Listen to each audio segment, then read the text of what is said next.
The first thing I noticed was the fog on the windshield, not the weather kind. The kind that happens when someone's been sitting in a car, watching, for a long time. I was halfway down my driveway with a trash bag in one hand, still in my slippers, still pretending I was fine.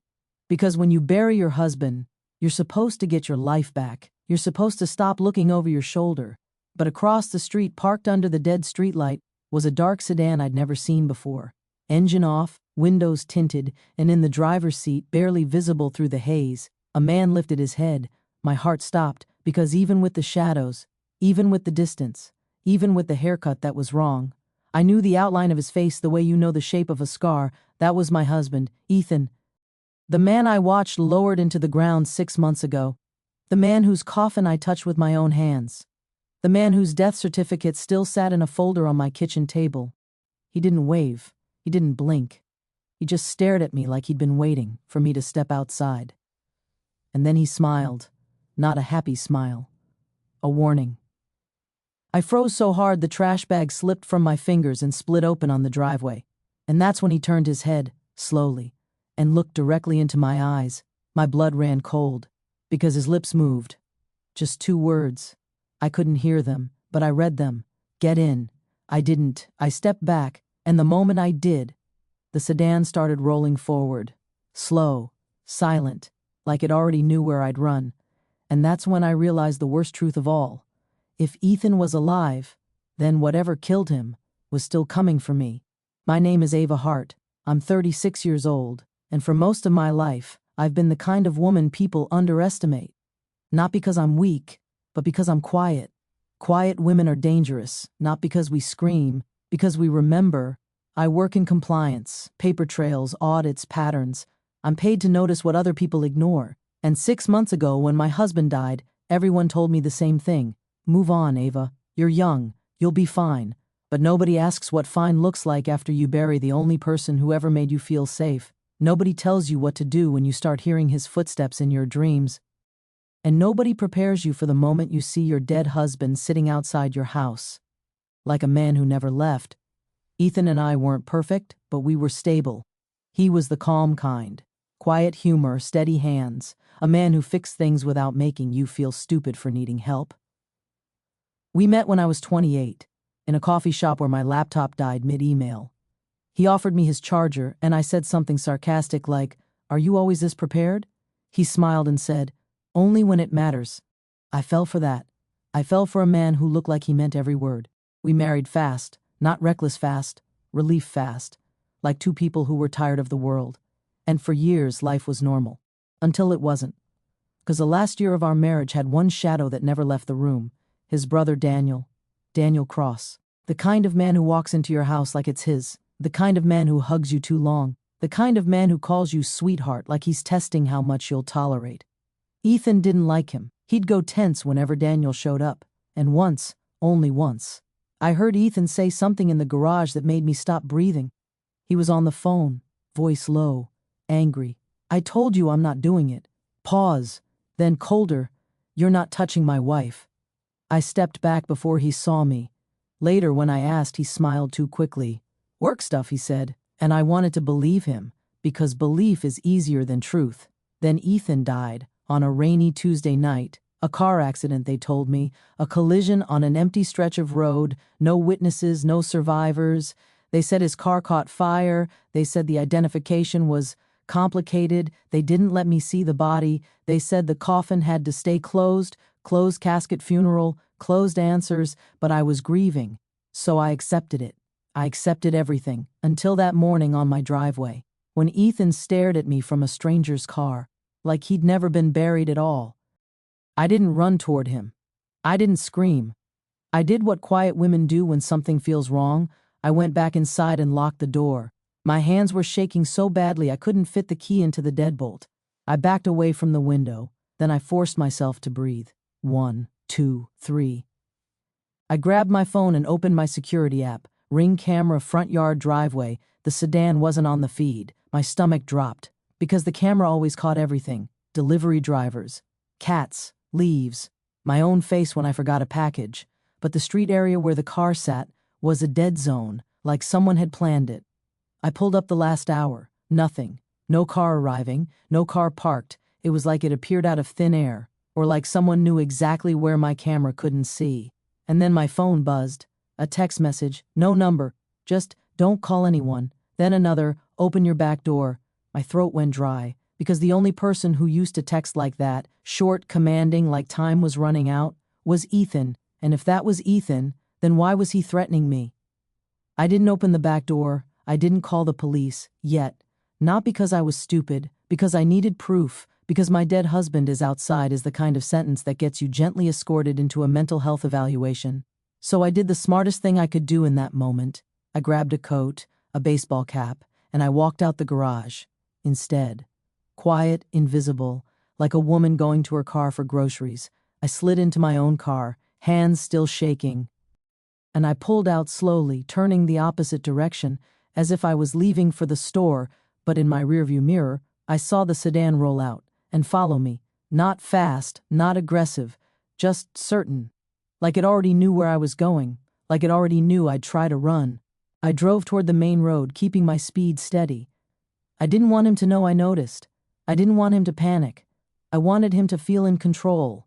Because when people feel in control, they make mistakes. I turned onto Oak Ridge Avenue. Busy, morning traffic, school drop-off, too many witnesses for anything dramatic. The sedan stayed 2 cars behind me, perfect distance, patient. I took a sharp right into a gas station. The sedan didn't follow in. It stopped across the street, waiting. That alone told me something important. Whoever was inside that car didn't want to be on cameras. I parked by pump 4 but didn't get out.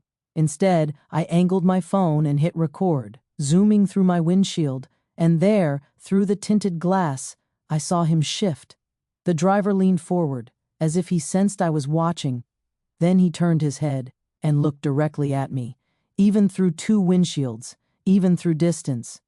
I felt it. That look wasn't "I missed you." It wasn't love. It wasn't guilt. It was ownership. And then he did something that made my skin go ice cold. He lifted his hand, not waving, not pointing. He lifted 2 fingers and tapped his own temple, like a message, like a threat. "I'm inside your head." Then he mouthed something again.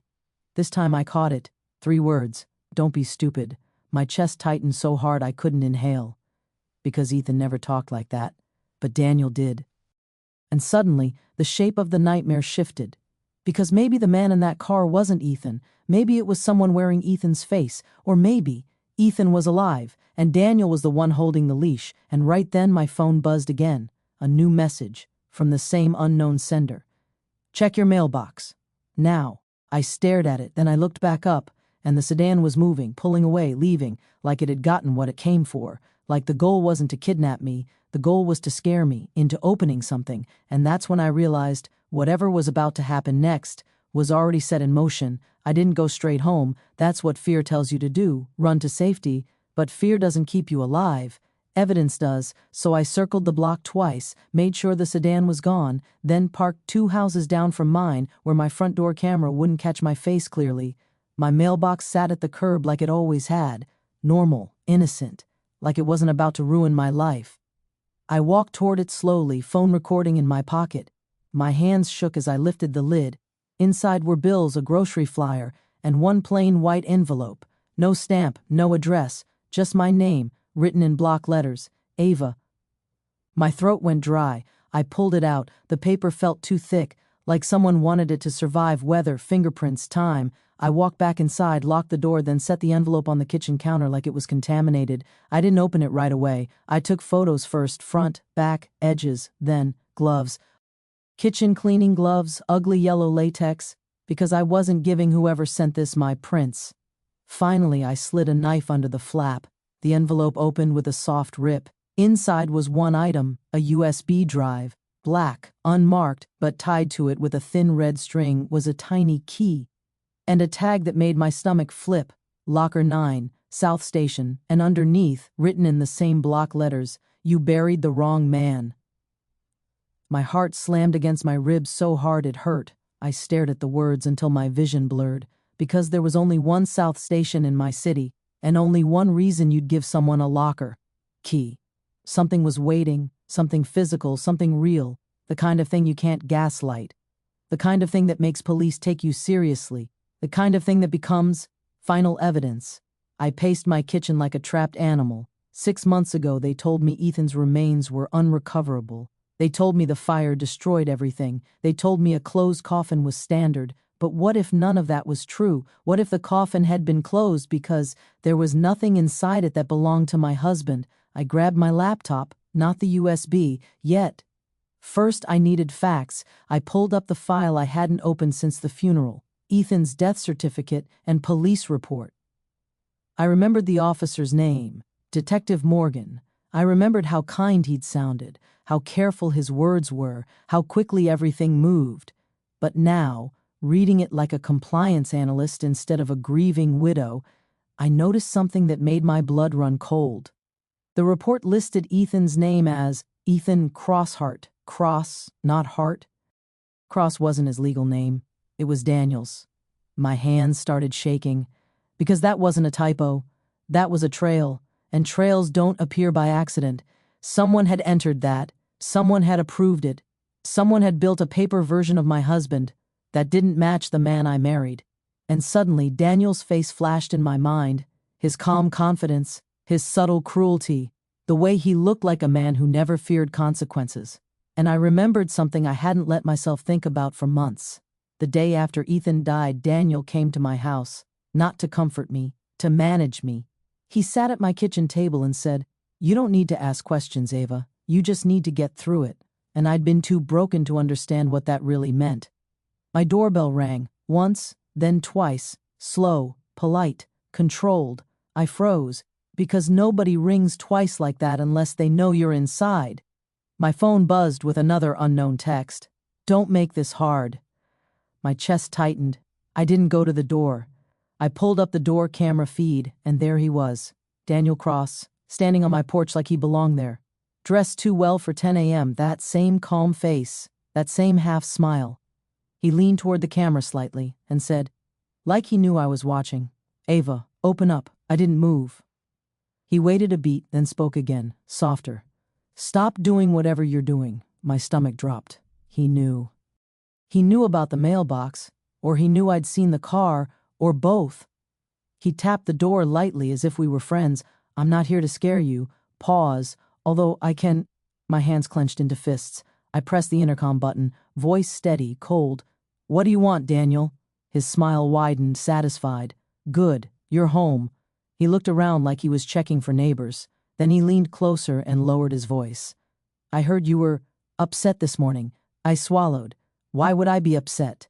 Daniel's eyes flicked, amused. "Because grief does weird things to women." That sentence made my skin crawl. Because it wasn't about Ethan, it was about controlling me, gaslighting me, setting up the narrative that I was unstable. Before I even spoke, he sighed dramatically. "Ava, I know this is hard, but Ethan is gone." I stared at the camera like it could burn him. "Is he?" Daniel paused, just for half a second. And that pause told me everything. He recovered fast. "Oh, sweetheart." He said sweetheart like a knife. "You're not going to do this." Then his voice changed. Just slightly. Colder, sharper. "Open the door." I didn't. I stayed silent. And when silence didn't work, Daniel did what men like him always do. He offered a deal. "I brought something," he said. "Something that will help you move on." I felt my blood run cold. "What did you bring?" Daniel lifted his hand to the camera. An envelope, manila, thick. On the front, one word, documents. He smiled. "You'll want to sign these." And in my head, a siren went off. Because in our channel, sign is never just a signature. It's a trap. I didn't open the door, but I did something smarter. I said calmly, "Slide it under the mat." Daniel hesitated. His jaw tightened. Then he did it. He slid the manila envelope under my welcome mat like he owned my house. Then he leaned in and said softly, "You're going to thank me for this." And he walked away, not rushed, not worried, like he was already ahead of me. The moment he left the porch, I grabbed the envelope with gloves. I carried it to the kitchen, photographed it. Then I opened it carefully.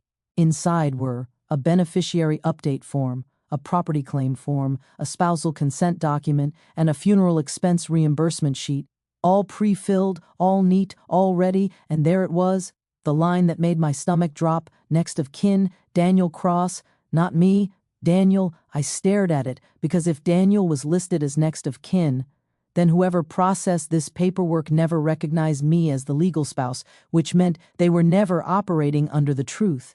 They were operating under Daniel's version of Ethan. I flipped another page. A signature line, already signed. Ethan Cross Hart. My hands started shaking so badly the paper trembled, because I knew Ethan's signature. I had seen it on our mortgage papers, on our wedding license. This wasn't his. This was a copy, a practiced imitation, and suddenly I remembered the closed coffin, the speed, the pressure. I remembered Daniel saying, "You don't need to see him, trust me." And I remembered my own answer, I can't handle it. He didn't comfort me, he used my grief. He used it like a weapon. And now, with this envelope in my hands, I understood something terrifying. Ethan's death wasn't just suspicious. It was administratively manufactured. On paper, they had already replaced him. I didn't plug in the USB yet. Not at home, not on my Wi-Fi, not on a device linked to my accounts, because if Daniel had a system, he could have surveillance, tracking, malware, so I did what I always do when I don't want a trail traced back to me. I went analog. I grabbed an old laptop I kept in my closet. Factory reset, no personal logins. I put the USB and locker key in my purse. Then I left my house through the back door, not because I was scared, because I was done being predictable. At South Station, the air smelled like oil and coffee and hurry. People moved past each other without looking, perfect place for secrets. I found the lockers in a corridor near the restrooms. Locker 9 was dented, old, scratched like 100 nervous hands had opened it. My fingers shook as I turned the key. Click. The locker door opened, and my heart stopped. Inside was a small black bag, heavy, too heavy. I pulled it out, zipped it open slowly, and there, wrapped in plastic, was an object that made my vision blur. A watch. Ethan's watch, the one I gave him for our anniversary. The back engraving still visible. To Ethan. Always. Ava. My knees almost gave out, because if Ethan's watch was here, then it wasn't burned, it wasn't destroyed, which meant someone had taken it off his body, or he'd taken it off himself, and under the watch was a folded piece of paper. I opened it with trembling hands. 2 sentences.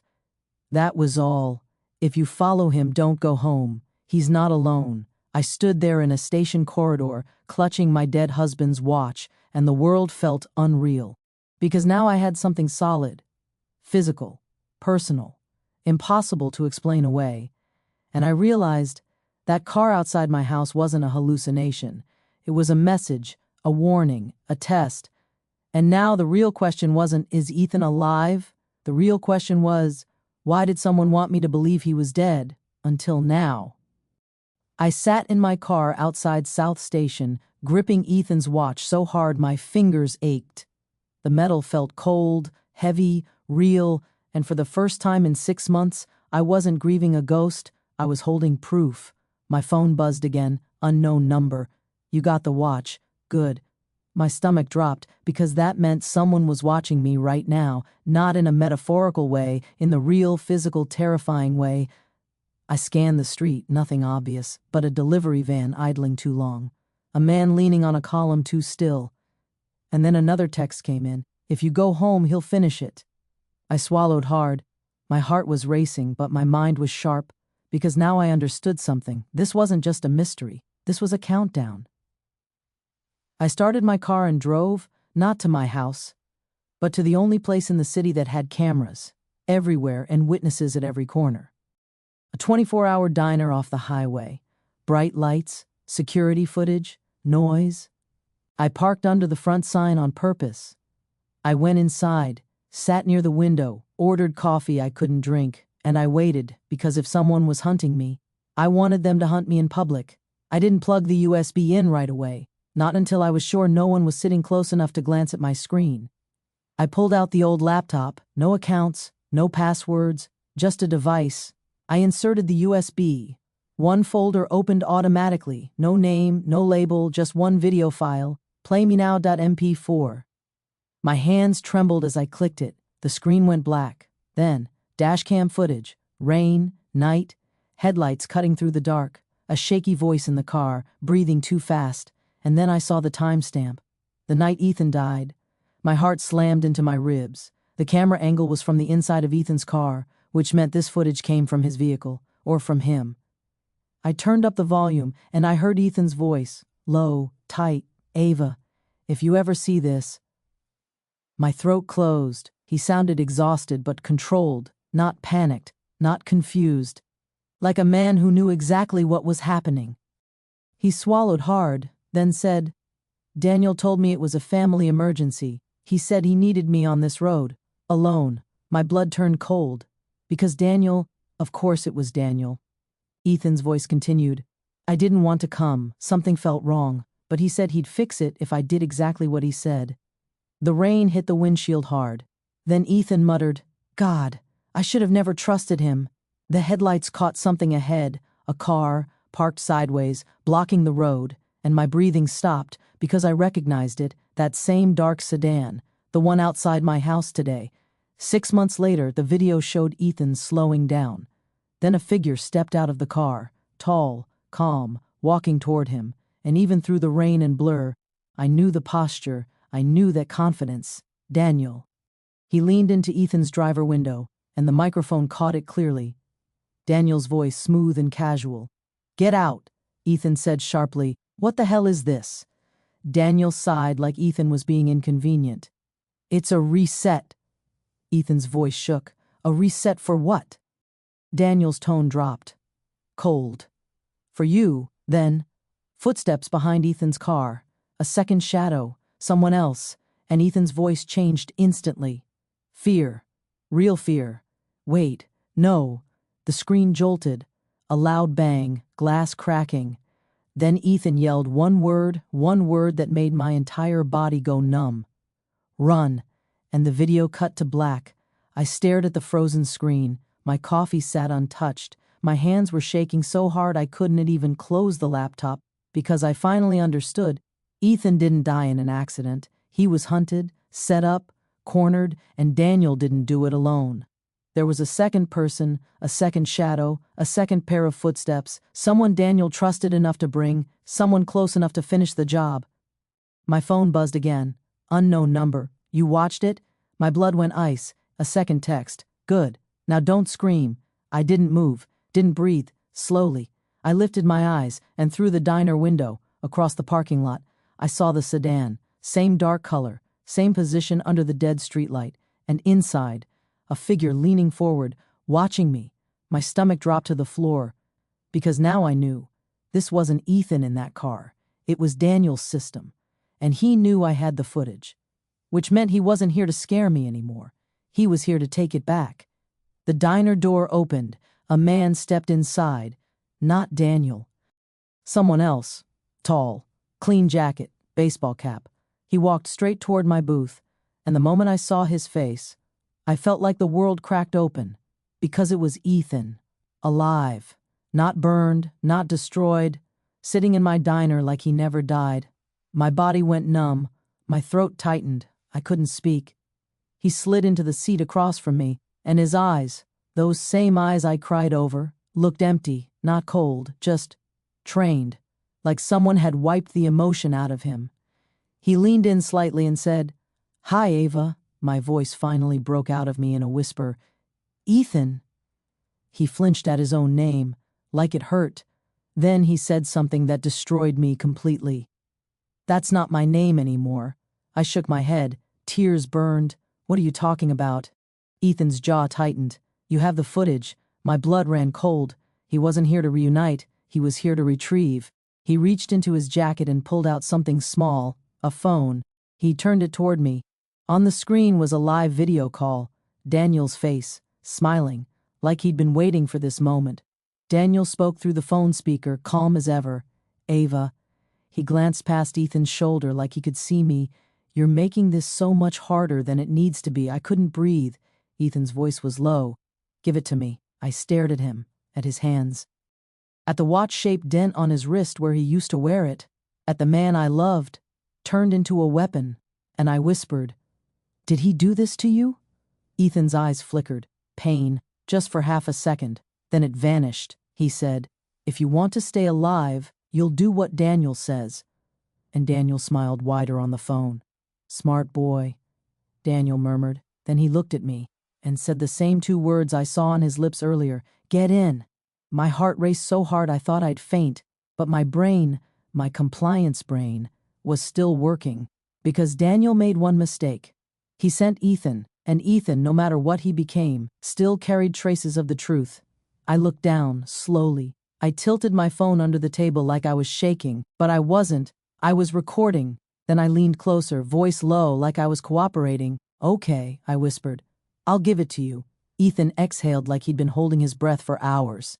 Daniel's face looked satisfied, and I said my next words softly, carefully, "But I need to know one thing." Daniel smirked. "Of course you do." I stared into Ethan's eyes and asked, "Who was the second person on that road?" Ethan's face tightened. Daniel's smile didn't move, but his eyes hardened. Ethan didn't answer, not at first. Then, quietly, barely audible, Ethan whispered, "Your brother." My blood turned to ice, because I don't have a brother, but I do have someone who felt like family, someone I trusted, someone who helped Daniel with paperwork after Ethan died, Detective Morgan, the man who pushed the closed casket narrative, the man who told me not to ask questions, the man who made sure Ethan's death stayed clean. I stared at Ethan, tears sliding down my face. Was it Morgan? Ethan's eyes flickered, again, and he nodded once, tiny, broken, and Daniel's voice snapped through the speaker. "That's enough." My entire body went cold, because now I knew the system went deeper. Police, documents, control. Daniel wasn't just a predator. He had protection, he had connections, and he didn't bring Ethan here to negotiate. He brought him here to end me. Ethan stood up slowly. "Come outside," he said. Daniel watched through the phone like this was entertainment. I slid out of the booth, acting weak, shaking, a woman about to fold. But what Daniel didn't know, what Ethan didn't know, was that when I walked into that diner, I asked the waitress one small favor. I had shown her the texts. I had whispered, "If anything happens, call 911. And the waitress wasn't stupid, because she saw my face. She saw my hands shaking. She saw the fear. So when Ethan led me outside, I already heard it, faint, distant, then louder. Sirens. Daniel's smile twitched. Ethan froze, and through the phone speaker I heard Daniel's voice sharpen for the first time. "What did you do?" I didn't answer. I just kept walking, because the sedan was waiting, and Daniel was inside. And as I got closer, I saw something that made my stomach drop. Detective Morgan was standing near the car, right there, like he owned the scene, like he'd been waiting too. Daniel wasn't hiding anymore. He wasn't afraid. He thought his badge would protect him, but sirens don't lie, and neither does footage. The police cars pulled in fast, too fast, because that waitress didn't just call 911. She called them with one sentence that changes everything. "I think a woman is about to be kidnapped." Officers jumped out, weapons ready, lights flashing, and for a split second Daniel looked annoyed, not scared, annoyed, like law enforcement was an inconvenience. Detective Morgan stepped forward quickly. He flashed his badge. "These people are with me. Stand down." And that was his mistake, because one officer in the back looked past Morgan, straight at me, and said, "Ma'am, are you safe?" I stared at Morgan, at Ethan, at Daniel. Then I pulled the USB from my pocket, held it up, and said clearly, "No." Then I looked that officer in the eyes and said the most important sentence of my life. "I have footage of my husband's murder." The entire parking lot froze. Morgan's face drained of color. Daniel's smile vanished. Ethan's shoulders sagged like someone finally cut his strings. The officer stepped forward. "You said murder?" I nodded. "My husband didn't die in a car accident," and I turned my head slowly, until my eyes landed on Daniel. He was set up, and then I looked at Morgan. "And your detective knows that." The officer's tone changed instantly. Hands moved to weapons. Morgan's voice rose. "Ava, you're confused." But I cut him off. "No." My voice didn't shake. "I'm done being confused." Then I said it. The sentence that ended everything. The sentence that made Daniel's eyes flick with real fear for the first time. "I also have his watch. I found it in locker 9 at South Station." Daniel's face went dead, because he knew exactly what that meant. That meant the proof wasn't just digital. It was physical. It was traceable. It was real. It was final. Morgan tried to step away. Daniel tried to open the sedan door. Ethan stood there frozen, like a man waking up from a nightmare, and that's when the officer grabbed Daniel's wrist. Hard, and Daniel flinched for the first time, because men like him aren't used to being touched like criminals. They cuffed him. Morgan tried to speak. They cuffed him too, and Ethan dropped to his knees, not dramatic, not loud, just defeated. I stepped closer. I stared at him, and he whispered broken. I tried to come back. My throat tightened. Then why did you scare me? Ethan swallowed. Because Daniel told me if I didn't, you'd disappear for real. My blood ran cold because I knew he meant it. Disappear, not divorce, not separation. Erase. The officer walked up beside me and said, "You just saved your own life." And I whispered back, so quietly it felt like the truth leaving my body, "No, I just brought the evidence." Daniel turned his head in the back of the police car and looked back at me one last time. But this time, he wasn't smiling. He was realizing something he had never expected, that the woman he chose was the one who destroyed him. And as they drove him away, I finally exhaled, because Ethan wasn't the ghost. Daniel was, and now, the system was finally collapsing. People think revenge is loud. It's not. Real revenge is calm. It's quiet. It's measured. It's backed by proof. And the truth always leaves evidence. If you enjoyed this story, subscribe to The Final Evidence, because every lie leaves proof.